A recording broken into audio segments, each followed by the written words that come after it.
just want to say thanks. My kids are big fans, and that's why I moved here. So my son, he's 16, he wanted to be here.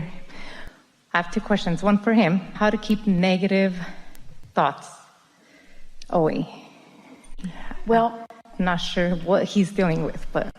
All right, so how to keep negative thoughts away. Don't offer a vibration that attracts them. How to keep negative thoughts away. Negative thoughts promote negative thoughts. Positive thoughts promote positive thoughts. How to keep negative thoughts away. Care about how I feel and reach for thoughts that feel good. How do I keep negative thoughts away? There's no exclusion.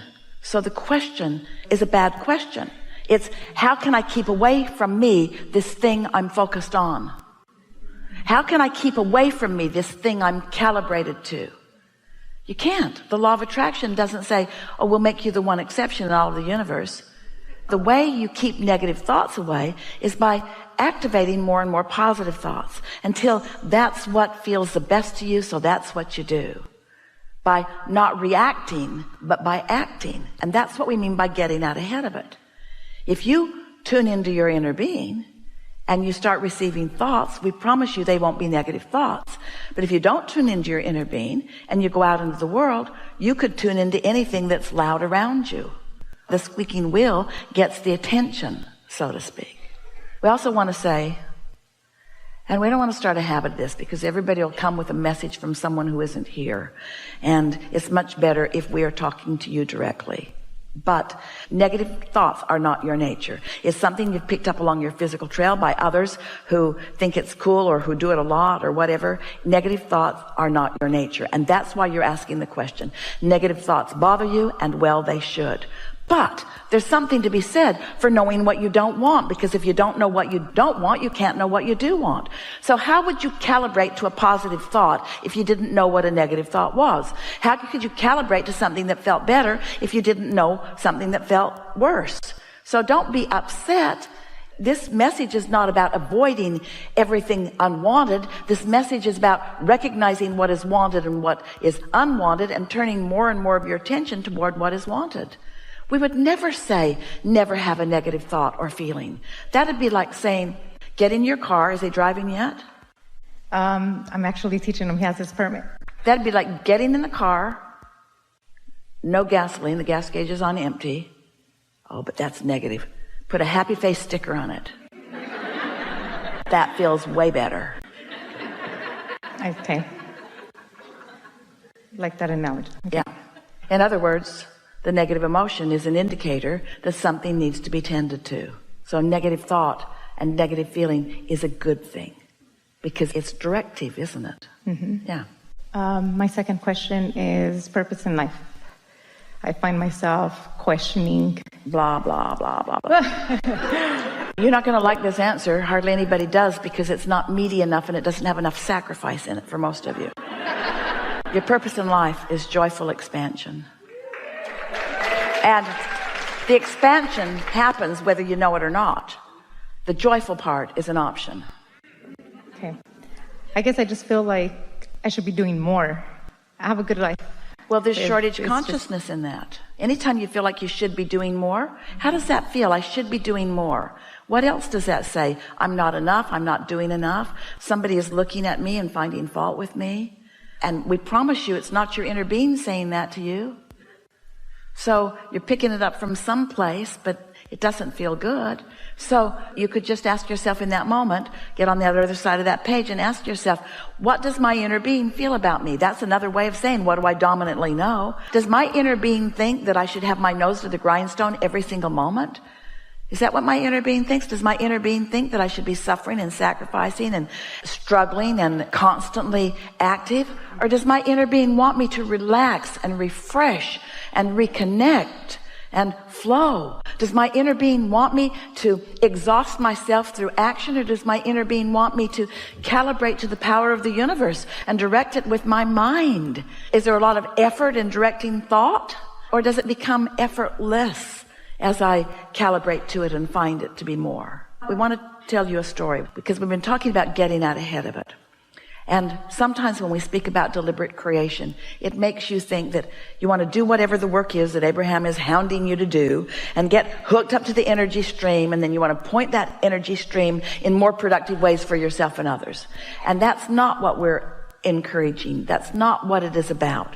What we're encouraging is that you hook up to this stream so that everything that life has caused you to ask for can flow easily into your experience, because you are a vibrational match to what you are asking for, not a vibrational match to its opposite. Did you hear that? Mm-hmm.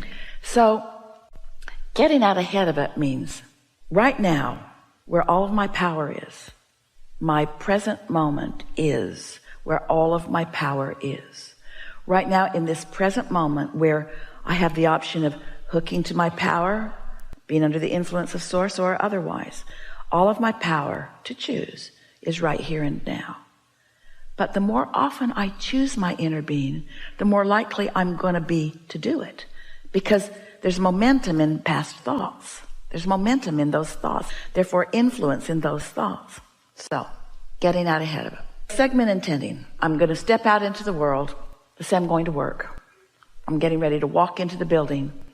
And segment intending says, it's a new segment because I'm about to begin playing or co-creating with other people. There's people in there.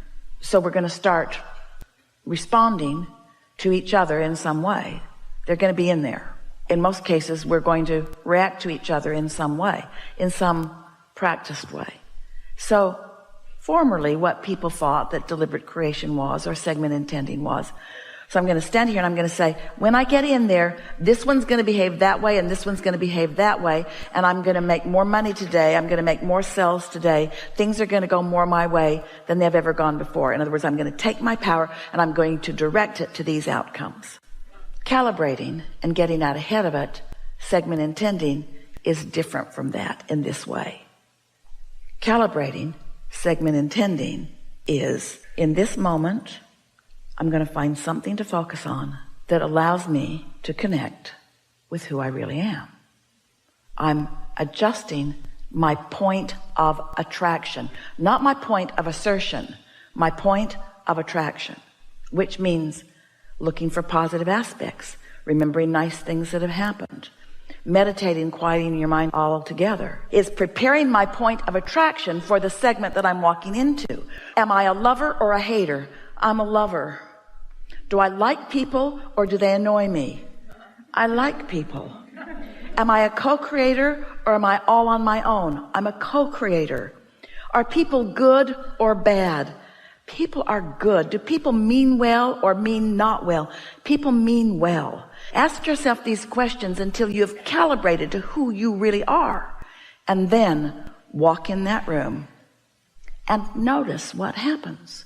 And then calibrate again and walk in that room and notice what happens until you have proven to yourself that if you will get out ahead of it by adjusting your vibrational frequency to the source frequency before you walk in, that then you will evoke from them the source parts of them. Does that make sense? Yes. So when you walk into a room where somebody there that's been a problem every time you've been with them, the last 100 times you've been with them, and you're remembering that, oh yeah, here we go again. Last time I was there. You're calibrating to that. You're preparing yourself to walk into that room. That's your point of attraction, and that's what you're getting. And we're not saying that you usually do that. What we're saying is you usually don't do anything, so you walk into the room feeling like you felt the last time you walked into the room, so you get the same thing you got last time you walked into the room. Does that make sense? Yes. Getting out ahead of it is doing something different. Getting out ahead of it is tuning to the wholeness of who you are first, and then walking into the room. It's point of attraction. It's point of attraction. It's attraction. It's attraction. It's attraction. It's only attraction. It's only attraction. It's only attraction. It's only attraction. You hurt my feelings. It's only attraction.